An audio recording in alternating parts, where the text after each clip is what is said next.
पढ़ना चाहते हैं, उनके अंदर में बाइबल के वचन के प्रति भूख होता है और वो बाइबल पढ़ते हैं, लेकिन जब बाइबल पढ़ते हैं तो कुछ समझ में नहीं आता। जब उनसे पूछा जाए कि परमेश्वर के बारे में आपने क्या सीखा है, थोड़ा बताइए, तो कुछ बता नहीं पाते। जब यह पूछा जाता है कि परमेश्वर ने आपका जीवन में बदलाव के लिए वचन में से आज क्या बात किया, तो मालूम नहीं। क्यों? क्योंकि समझ में नहीं आया। हम बाइबल पढ़ते तो हैं लेकिन समझ नहीं पाते। कुछ लोग बाइबल पढ़ते हैं, थोड़ा सा यहां से पढ़ेंगे, थोड़ा पुराना नियम से पढ़ेंगे, थोड़ा भजन संहिता से पढ़ेंगे, तो थोड़ा नया नियम से पढ़ेंगे और इधर उधर से पढ़ते हैं। और कुछ लोग क्या करते हैं, कैलेंडर का वचन को देखते हैं, पढ़ते हैं। तो इस तरीके से हमारा आत्मिक उन्नति जो है, किसी तरीके से फास्ट फूड या जल्दी वचन मिलने वाला, उस तरीके से हम उसको आत्मिक भोजन के रूप में खाते रहते हैं और बढ़ने की कोशिश करते हैं। कई लोग तो केवल व्हाट्सएप पे ग्रुप में जो मैसेज आया हुआ है, दैनिक मनन या इस तरह का और कुछ चीजें, वो पढ़ते हैं और सोचते हैं कि आज हो गया। मेरे प्रियो, वह किसी और को परमेश्वर ने बातचीत किया हुआ वचन है। मेरे प्रियो, वह जो वचन आपको मिला है, किसी और से परमेश्वर ने बात किया और वो व्हाट्सएप में आपको मिल गया। या कैलेंडर में जो लिखा हुआ वो केवल प्रतिज्ञा का वचन है, केवल प्रतिज्ञा का वचन। तो ऐसे में हमारा आत्मिक उन्नति उतना अच्छा से नहीं होगा। हमें चाहिए कि हम हर रोज बाइबल में से पढ़ें और समझें और हमारा जीवन में अप्लाई भी करें और हमारा जीवन में बदलाव आए। लेकिन सवाल यह है कि हम बाइबल पढ़ें और समझें कैसे? ऐसा क्या करें जिससे हमें बाइबल पढ़कर समझ में आए? अगर आप बाइबल पढ़ने का तरीका सीखना चाहते हैं, अगर आप चाहते हो कि परमेश्वर आपसे वचन के द्वारा से बात करे, अगर आप चाहते हो परमेश्वर को और गहराई से जानना, तो आज यह वीडियो आपके लिए ही है। आप इसे ध्यान से देखना। ये आपको ऐसा विधि, एक ऐसा मेथड सिखाने वाले हैं जिससे आप सिस्टमेटिक तरीके से बाइबल को स्टडी कर सकेंगे, बाइबल को पढ़ सकेंगे और आपको समझ में भी आएगा और जीवन में बदलाव भी आएगा।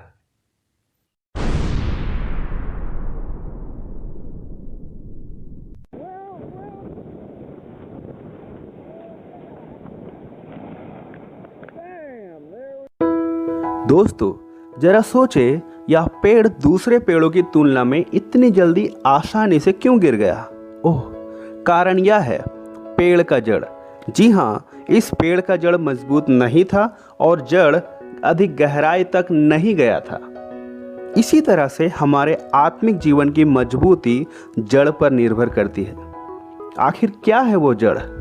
बाइबल कहती है, जैसे तुमने मसीह यीशु को प्रभु करके ग्रहण कर लिया है, वैसे ही उसी में चलते रहो और उसी में जड़ पकड़ते और बढ़ते जाओ। अब सवाल यह है कि हम कैसे आत्मिक रूप से जड़ पकड़ते या मजबूत होते जाएं? परमेश्वर का वचन पढ़े और मनन करें और फिर उसके अनुसार चले। वैसे बाइबल पढ़ने और उस पर मनन करने से क्या फ़ायदा होता है, या फिर क्वाइट टाइम करने से और क्या क्या फ़ायदा होता है? आपको मालूम है, हम शक्तिशाली होंगे या कमज़ोर, या इस बात पर निर्भर करता है कि हम कितना संतुलित भोजन खाते हैं। ये देखो हवा पहलवान को, लगता है इसने संतुलित आहार नहीं लिया। वाओ, दमदार मसल। तो इस तरह हम कह सकते हैं कि अच्छा आत्मिक भोजन से अच्छी आत्मिक सेहत बनती है। जब हम बाइबल पढ़ते हैं तब हमारा संबंध परमेश्वर के साथ और गहरा होता जाता है। हम और अधिक परमेश्वर को जानने लगते हैं। हम एक योद्धा की तरह शैतान के वारों को रोकते और पलटकर वार भी करने लगते हैं। इसका मतलब यह है, हम विजयी मसीही जीवन जीने लगते हैं। परमेश्वर के वचन के द्वारा हम परमेश्वर की योजनाओं को जानते हैं। वो हमसे बातें करता है और हमें गाइड करता है। जब हम बाइबल की लिखी बातों को पढ़ते, सुनते और उसके अनुसार चलते हैं, तब हम प्रभावशाली होते हैं। मेरा मतलब है, हम दूसरों को प्रभावित करने वाले बन जाते हैं। प्रभु के एक दास ने सच कहा कि हम जितना वचन के नजदीक होते हैं, उतना पाप हमसे दूर होता है। ये सारी बातें हमारे जीवन में तब होती है जब हम क्वाइट टाइम करते हैं। क्या है यह क्वाइट टाइम? यह एक स्पेशल टाइम है जब हम परमेश्वर के साथ व्यक्तिगत रूप से बिताते हैं। उस स्पेशल टाइम में हम अकेले में बाइबल पढ़ते, उस पर मनन करते हुए प्रार्थना के द्वारा परमेश्वर के साथ संगति करते हैं। अब सवाल यह है कि यह कब करना चाहिए। पता है, यीशु मसीह भोर को सुबह जल्दी उठ जाते थे और जंगली स्थान में जाकर पिता परमेश्वर से बात करते थे। वैसे ही राजा दाऊद भी कभी रात को और कभी भोर को करता था। अब्राहम और इसहाक शाम को मैदान में परमेश्वर से बातें करते थे। तो फिर हमें कब करना चाहिए? इसका मतलब यह है कि आपको जब भी अच्छा और एकांत अनुकूल समय मिले तब आप क्वाइट टाइम कर सकते हो। वैसे बहुत सारे अनुभवी लोग सुझाव देते हैं कि सुबह आपका माइंड फ्रेश रहता है, इसलिए उस समय क्वाइट टाइम करना ज़्यादा अच्छा होता है। लेकिन फिर भी आप खुद अपनी मर्जी से अपना समय फिक्स करें। अब क्वाइट टाइम करने के लिए कम से कम 3 चीज़ें चाहिए। पहला, बाइबल जिसे आप पढ़कर समझ सके। दूसरा, समझे और सीखे गए बातों को लिखने के लिए कॉपी या नोटबुक। तीसरा, लिखने के लिए पेन। अब सवाल है कि क्वाइट टाइम करने की तैयारी कैसे करें। पहला, सबसे पहले फ्रेश हो जाए। अगर ज़रूरी लगे तो अपना मुंह धो ले, पानी या चाय पी लीजिए। नहीं तो क्या होगा पता है, आपको नींद आने लगेगी और फिर आप सो जाओगे। दूसरा, अब आप अपने मन को शांत करें, इधर उधर की बातें सोचना बंद करें। तीसरा, तब नम्र होकर प्रार्थना करें, हे प्रभु आज मुझसे बातें करें। अब सवाल यह है कि क्वाइट टाइम कैसे करें और कैसे लिखें नोट्स अपने नोटबुक में, और फिर क्वाइट टाइम नोट्स लिखने के बाद क्या करें। दोस्तों, क्या आपको पता है परमेश्वर मूसा और दाऊद से एक दोस्त की तरह बातचीत करता था। आखिर परमेश्वर के साथ इतना करीबी रिश्ता का क्या रहस्य था? पता है, वो रहस्य है मनन का शांत समय, मतलब क्वाइट टाइम। आज हम लोग सीखेंगे क्वाइट टाइम कैसे करें। आज हम लोग क्वाइट टाइम करना 6 सिंपल स्टेप्स में सीखेंगे, जिसे आपको याद रखने में आसानी होगा। पहला, सेलेक्ट। सबसे पहले बाइबल का कोई एक पुस्तक चुनें। दोस्तों, अगर आप नए विश्वासी हो तो आपके लिए अच्छा होगा यूहन्ना रचित सुसमाचार से शुरू करें। फिर बाद में आप मरकुस या प्रेरितों के काम पढ़ सकते हैं। दूसरा, स्टडी। उस पुस्तक के अध्याय 1 का आयत 1 से पढ़ना आरंभ करें। अब सवाल यह है कि कितना वचन को हर रोज पढ़ना चाहिए। दोस्तों, अच्छा होगा अगर आप 1 अनुच्छेद तक पढ़ें। 1 अनुच्छेद में 5 या 10 वचन हो सकता है, या उससे अधिक भी हो सकता है। यहाँ पर ये बात याद रखें कि अगर वहाँ पर कोई घटना या कहानी हो तो अच्छा होगा आप उसको पूरा पढ़ें। ओह, ध्यान रहे हर रोज इतना ही पढ़े कि पढ़कर आपको समझ में आ जाए। बहुत ज़्यादा और जल्दी से पढ़कर ख़त्म करने के लिए नहीं पढ़े। आप उस भाग को कम से कम 2 बार धीरे धीरे पढ़ें। तीसरा, स्पॉट। दोस्तों, मैं आपको अपना बाइबल और डायरी दिखाकर समझाता हूँ। आप एस्पेक्ट मेथड के अनुसार अपने बाइबल में इस तरह से मार्क कर सकते हो। ध्यान से देखिए, जो शब्द या वाक्य परमेश्वर के बारे में बताता है उसे मैंने पेन से अंडरलाइन कर दिया और फिर उस शब्द के ऊपर ए लिख दिया।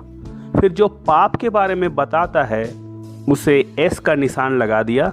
इसी तरह से आप भी अपना बाइबल में पेन से कर सकते हो। चौथा, सीख।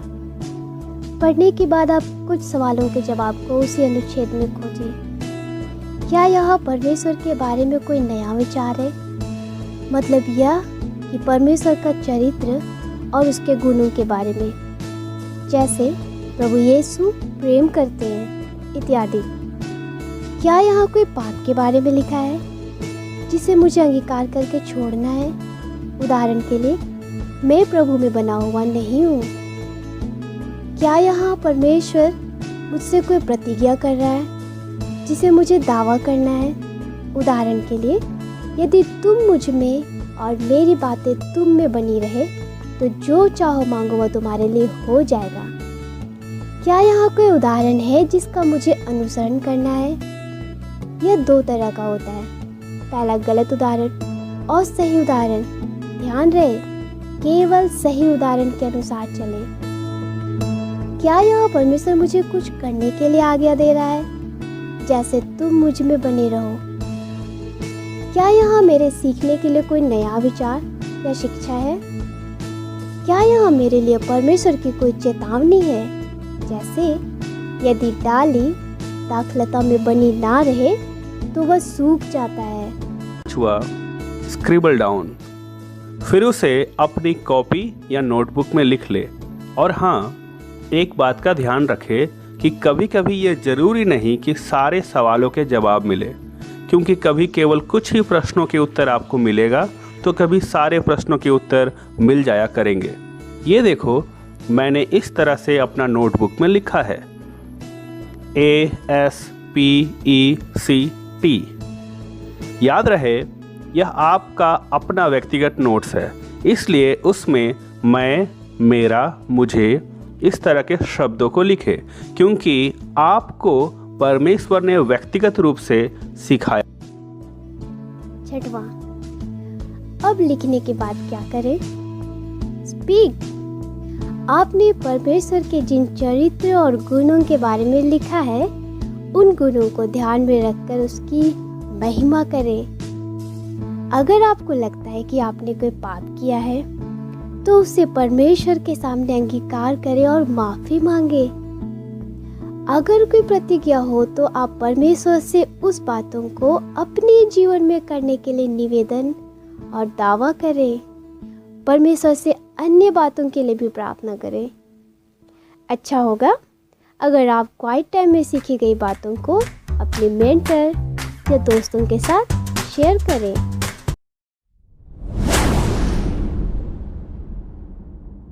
दोस्तों, यहाँ एक बहुत जरूरी बात आपको जानना चाहिए, और वो ये है कि सबसे पहले आप परमेश्वर का चरित्र, परमेश्वर का आज्ञा और उदाहरणों को लिख लीजिए, और जो शिक्षा मिला उसे लिख लीजिए। और अंत में आपको करना क्या है? आप परमेश्वर का जो चरित्र आपने लिखा है, उस चरित्र का प्रकाश में अपना जीवन को सामने रखकर सोचना है, क्या परमेश्वर का इस गुण के अनुसार मेरा जीवन चल रहा है क्या? अगर मेरा जीवन परमेश्वर का उस गुण के अनुसार नहीं है और मुझ में वो चरित्र नहीं है, तो इसका मतलब वो मेरे लिए पाप है। तो आपको क्या करना है? यह गुण मेरे अंदर नहीं है, यह मेरे लिए पाप है। फिर आपको अच्छा उदाहरण का प्रकाश में अपने आप को देखना है, क्या ये जो अच्छा उदाहरण वचन में बताया गया है, क्या मेरा जीवन में है? क्या मैं इसके अनुसार चल रहा हूं? अगर मैं इसके अनुसार नहीं चल रहा हूं तो यह मेरे लिए पाप है। तो आप जहां पर पाप का पॉइंट लिखा हुआ है, उस पाप का पॉइंट में उसको भी नोट कर लीजिए। फिर देखिए आज्ञा। परमेश्वर ने आज्ञा दिया है कुछ करने के लिए। अगर आपको वहां आज्ञा मिला है तो उसके प्रकाश में अपने आप को जांचिए, क्या मैं इस आज्ञा के अनुसार पिछला जिंदगी में किया हूं? अगर नहीं किया है तो वह मेरे लिए पाप है। तो आप वहां पर पाप वाला पॉइंट में उस बात को भी ऐड कर लीजिए। और जो भी शिक्षा मिला है उसके प्रकाश में भी अपना जीवन को जांचिए। अगर पवित्र आत्मा परमेश्वर आपको कोई पाप दिखाता है तो आप उसको वहां पर लिख लीजिएगा। ये क्लास करने के बाद आपके मन में बहुत सारा सवाल आया होगा। पहला सवाल तो ये है कि भैया उतना समझ में नहीं आया, क्या कोई सैंपल नोट्स मिल सकता है? तो दोस्तों घबराइए मत, आपको सैंपल नोट्स दिया जाएगा ताकि आप आसानी से समझ सके। और हाँ, ये एक दिन का क्वाइट टाइम करने वाला नहीं है, आपको हर दिन परमेश्वर के साथ अकेले में समय बिताना है, हर रोज करना है। आपका मन में ये भी सवाल आया होगा कि कितना देर तक करना है? भैया आप ही बता दो। तो दोस्तों कम से कम 20 मिनट, अधिक से अधिक 30 मिनट आप शुरुआत में कीजिए। जैसे जैसे फिर पवित्र आत्मा आपको सिखाता जाएगा, आपका समय जो है धीरे धीरे बढ़ता जाएगा, क्योंकि हम सबके पास काम है और कुछ ना कुछ हमें करना होता है। इसीलिए मैं आपसे यही कहूंगा कि शुरुआत में कम से कम 20 मिनट, फिर धीरे धीरे करते करते 30-40 मिनट या अधिक से अधिक 1 घंटा आप समय दे सकते हैं क्वाइट टाइम के लिए। आप में से कुछ लोग ये सवाल करेंगे कि भैया मेरे घर में तो बहुत हल्ला होता रहता है, ये कचर कचर पचर पचर, कभी कोई गाना बजा रहा है, कभी कोई कुछ बोल रहा है, मेरे यहाँ रूम भी नहीं है कि अच्छा से बाइबल पढ़ सके, क्या करें, समझ में नहीं आता, शांति का कोई जगह ही नहीं है, कैसे बाइबल पढ़े भैया। हो सकता है कि आपका यह सवाल हो, तो मैं आपसे यही कहना चाहूंगा, परमेश्वर से प्रार्थना करें और कहे कि प्रभु मैं आपसे प्यार करता हूं और मैं चाहता हूं कि आप मेरे लिए कोई एक समय और कोई एक जगह बताइए जहां मैं आपके साथ समय बिता सकूं। हो सकता है कि आपको रात में सबके सोने के बाद थोड़ा समय आप वहां अकेले में कहीं किनारे में समय बिता सकते हैं, या हो सकता है कि आपको सुबह जल्दी उठ करके समय बिताना होगा परमेश्वर के साथ। जैसा आपको ठीक लगे आप वैसा कीजिए। परमेश्वर हमारा परिस्थिति को जानता है और वो रास्ता निकालने के लिए सहायता भी करता है, लेकिन तब जब हम कदम बढ़ाएंगे तब। जब लोग बहुत हल्ला कर रहे हैं उस समय में आपको बाइबल पढ़कर अपना दिमाग खराब करने की जरूरत नहीं है। आप में से कुछ लोग ये सवाल कर सकते हैं कि भैया मेरे पास में तो आपका जैसा वाला बाइबल नहीं है, तो मैं कैसे पढ़ूं? दोस्तों, गूगल प्ले स्टोर में आपको बाइबल मिल जाएगा, आप वहां से इंस्टॉल कर लीजिए। आप सर्च कीजिए, अगर आप हिंदी बोलने वाले हैं तो सर्च कीजिएगा पवित्र बाइबल, आपको हिंदी में बाइबल मिलेगा, और वैसा बाइबल जिसमें 66 किताब है आप उसको इंस्टॉल कर लीजिए। अगर आपके पास में मोबाइल ऐप में बाइबल बहुत पहले से है और आप ऐसा हार्ड कॉपी वाला बाइबल चाहते हैं तो आप ऑनलाइन अमेज़न से ऑर्डर कर सकते हैं। किसी ने मुझसे ये सवाल किया कि भैया क्या हम लोग बाइबल के अलावा कुछ दूसरा क्रिश्चियन किताब भी पढ़ सकते हैं क्या? तो हमारा जवाब यह है कि क्वाइट टाइम का जो समय है वो परमेश्वर के साथ का समय है, आप उसको पूरा पूरा दीजिए। उसके जगह में कोई दूसरा किताब को मत डालिए, लेकिन उसके अलावा अगर आपको समय मिलता है तब जाकर के आप क्या कीजिए, दूसरे और मसीही किताबों को भी पढ़िए ताकि आपका ज्ञान और बढ़े। यहां एक बात ध्यान दीजिए, आप क्वाइट टाइम करने के अलावा कोई अलग समय ऐसा चुनिए जिसमें आप बाइबल को सिंपली पढ़िए ताकि आपको समझ में आए क्या हो रहा है। हम में से हर एक को कम से कम 5-6 बार बाइबल को पढ़कर खत्म कर लेना है। सो आप ऐसा भी एक टारगेट रख सकते हैं, लेकिन क्वाइट टाइम जो है उसके साथ कॉम्प्रोमाइज मत कीजिए। उसके साथ क्वालिटी, उत्तमता होना चाहिए, क्वांटिटी नहीं, खत्म करने के लिए नहीं। लेकिन मैं चाहूंगा कि आप एक अलग समय भी निकालें जिसमें आप कम से कम 1 अध्याय या 2 अध्याय या जैसा आपको ठीक लगे आप पढ़ते भी जाइए। अगर आप क्वाइट टाइम नया नियम से कर रहे हैं तो पुराना नियम में से कोई एक चीज उठा लीजिए, चुन लीजिए और उसको आप पढ़ते जाइए, सिंपली पढ़ते जाइए। सो मैं आशा करता हूं आपको समझ में आया होगा। अगर आपको नहीं समझ में आया है तो आप हमारा दिया गया नंबर में हमारे साथ चैट कर सकते हैं, हम आपको सहायता करेंगे और कोशिश करेंगे बताने के लिए। Thank you so much. दोस्तों, हमारा व्हाट्सएप ग्रुप को ज्वाइन करें, फेसबुक पेज और इंस्टाग्राम को फॉलो करें। हमारा दर्शन है बाइबल के अनुसार इस डिजिटल सोसाइटी को प्रभावित करना और बदलाव लाना।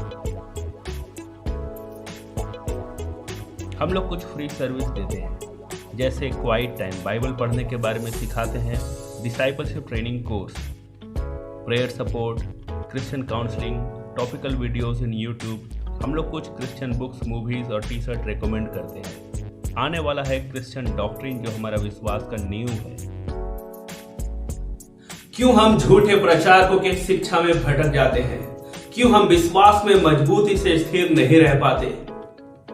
आपने देखा होगा लोग चंगाई पाते हैं, कर्ज से छुटकारा पाते हैं और उनको कई तरह का आशीष मिलता है। 6 महीना या साल भर चर्च जाते हैं और फिर चर्च जाना छोड़ देते हैं। आखिर ऐसा क्यों होता है? क्या आपने कभी सोचा है